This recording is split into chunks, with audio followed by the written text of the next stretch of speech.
นี้กำลังเคลื่อนออกทุกคนออกไปเอาพระเวทตอนนี้กับบรรยากาศก็ครึ้มผ้าครึ้มฝนคือฝนที่ตกในมือนี้พี่น้องเลยวันตอนนี้กับประมาณบ่ายสองแหละอยู่ที่วัดป่าผู้ข้อบ้านบึกพี่น้องกับเพิ่นก็ได้แห่ออกแห่เอาพระเวทตอนนี้กับเพิ่นก็ได้ขี่รถไทยเกียนพี่น้องแบบฮิตของประเพณีบ่ได้ปะบ่ได้ละวัฒนธรรมลาวเฮาพี่น้องแต่เก่าแต่แก่ได้ลงได้ไปเสร็จเทิงก็จะไปเที่ยวครับ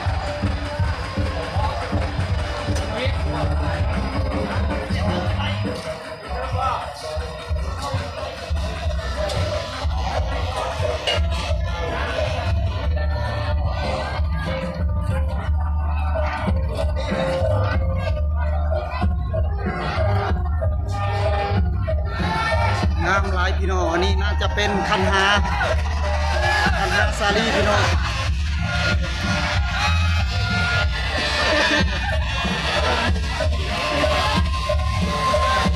กำลังเคลื่อนเลยเด้อพี่น้องออกเอาพระเวทแล้วตอนนี้ก็ดี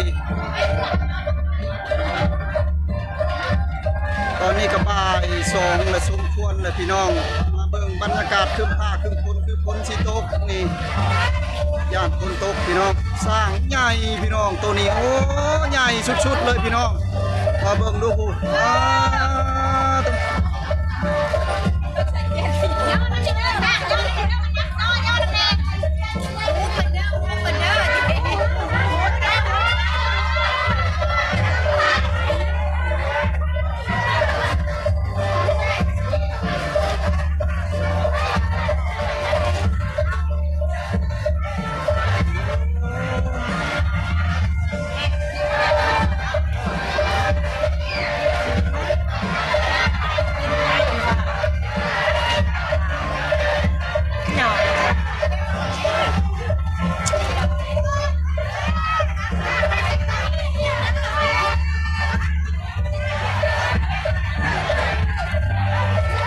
นี่มาตัวจริงพี่น้องเบิ่งแล้วบ่ได้มีคนขี่เด้อพี่น้องเลยโอ้พูด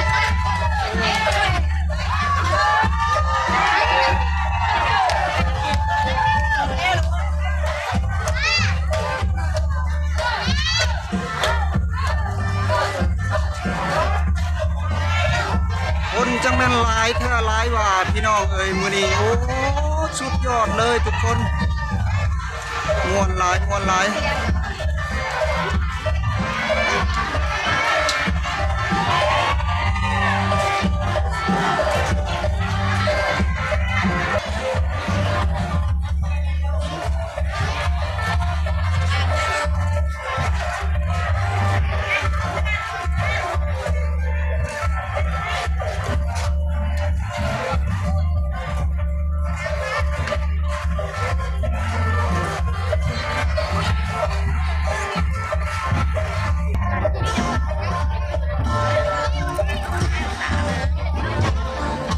กำลังเดินทางพี่น้องตอนนี้คนมากหน้าลายตาเต็มสุดยอดพี่น้อง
คักมาลีพี่น้อง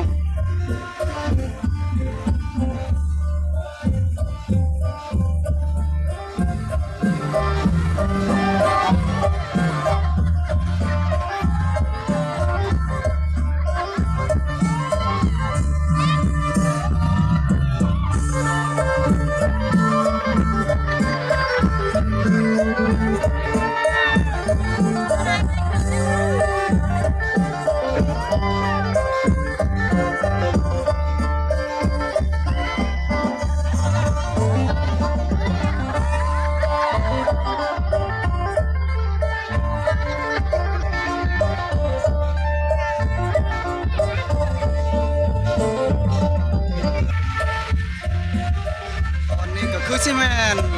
บอลอัลโพเวตเลยพี่น้อง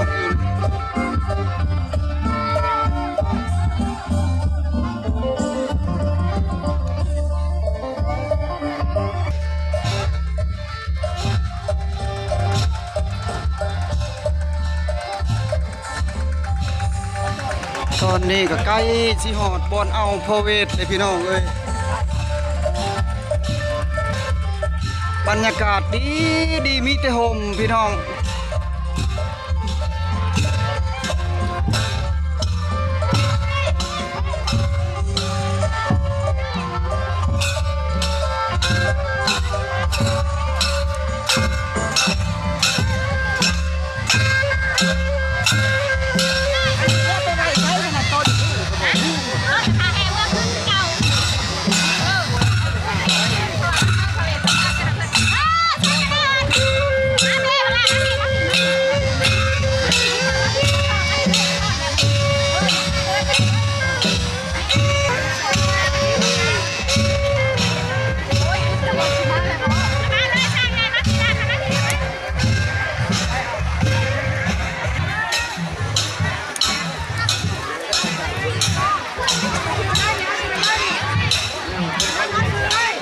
ตอนนี้ก็ได้ฮอดบอนแล้วพี่น้องบอนที่เอาพระเวทตอนนี้ขบวนแห่พระเวทก็ยังไกลๆพี่น้องยังบ่สุดอยู่จังแม่นหลายคนกิโอ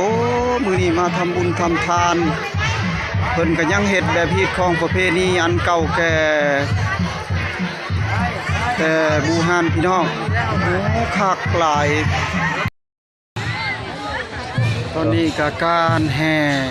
ออกเอาพระเวทก็ได้มาฮอดจอดถึงพี่น้องตอนนี้บอดที่เพิ่นจะเอาพระเวทพี่น้องก็มีสร้างนี่มาตอนนี้ก็ได้มาตั้งเมียนสายลายพี่น้องเอ้ย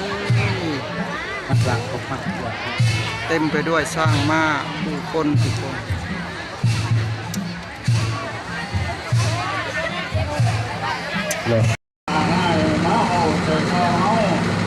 แก้ผมโนลิงกันแต่ก่อนต้องค้นมาสิ่งบางบ่จะงานหน้ามาโอ้เขาใช่ไหมบ่คือติงจากคนเนาบ่เป็นเนาเอาไว้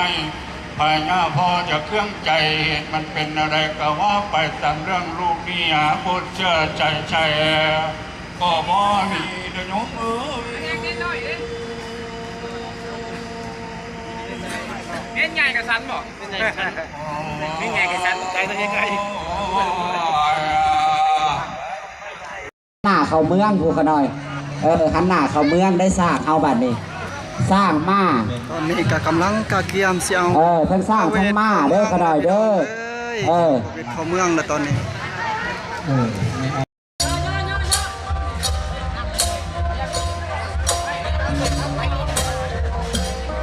เวทเข้าเมืองเลยเด้อพี่น้องตอนนี้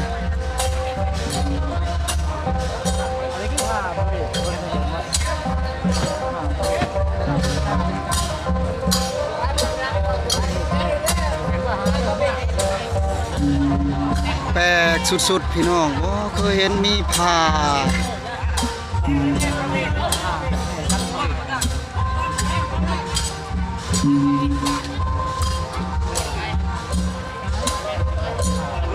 ไปไม่ได้ขอบคุณเลย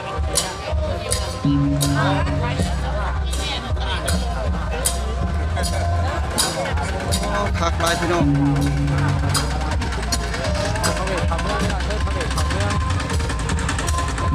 เซิร์นพระเวทเข้าเมืองพี่น้อง วัน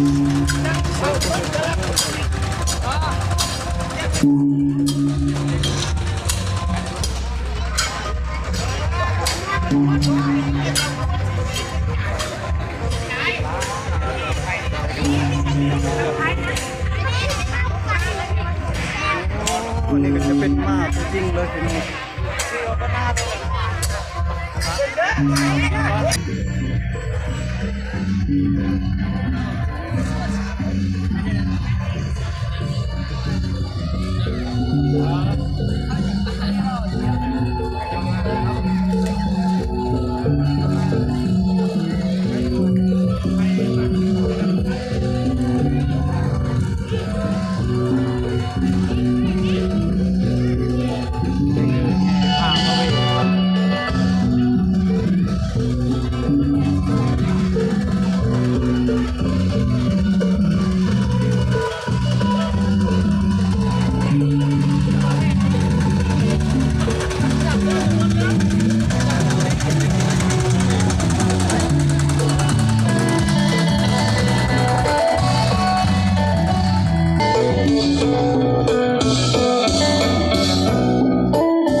ตัวใหญ่คักไม่ช่างเลย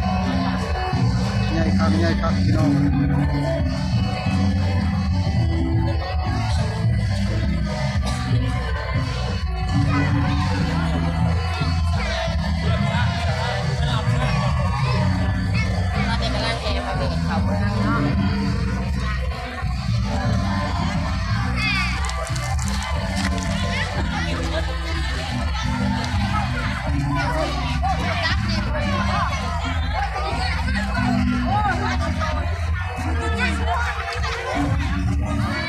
กำลังพี่น้อง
ตอนนี้ก็ได้มาฮอดรายการแห่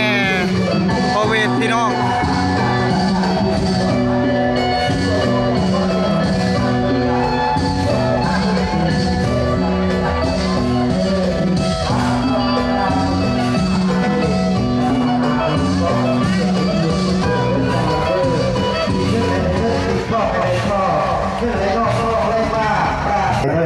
แต่ความสามัคคีเป็นยอดแห่งผล การแห่พระเวทก็ได้เข้ามาฮอดทางไซเป็นที่เรียบร้อยแล้วพี่น้อ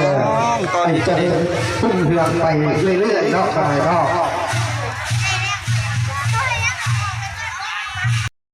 นะสาวเด้อนั้นเสาให้หาเต่าเกียามเนาะสาวนอกอย่าได้ตื่นขาดถอนย่ามเมืองข้ามไปขอสิ่งที่สุดส่วนบุญในนั้นท่านเนาะให้เงินข้ามผ้าขึ้นมาเทวดาจงเป็นดีเจ้าเด้อมือนี้เด้อให้ดีสังว่าสวรรค์คุณรวมพระอินทร์ขน่อยเด้อ มาเบิ่งบั้งไฟพี่น้องโอ้ใหญ่สุดๆเลยสุดยอดมี2บั้งพี่น้องมาเบิ่งตอนนี้ก็กำลังผัดบั้งไฟพี่น้อง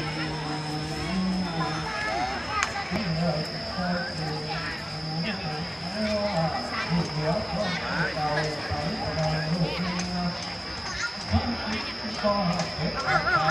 กมันเลยตีไม่เอาบอก โอ้ใหญ่สุดๆเลยพี่น้องบังนี่ ต้องมาเรียกไปเต้ก็มา2 เมตร2 เมตรพี่น้องอ๋อต้อง กวนเราบ้างนักทานเลย ร่างกายเตรียมทางนี้ไปได้บังไฟมีแตะบังใหญ่ๆพี่น้อง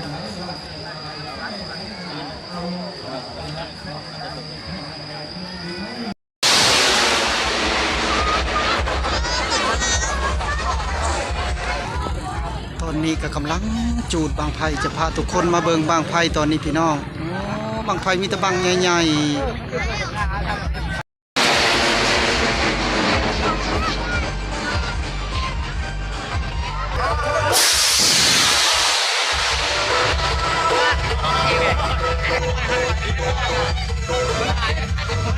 มาเบิงบางไผ่ก็ได้ขึ้นคักหลายพี่น้อง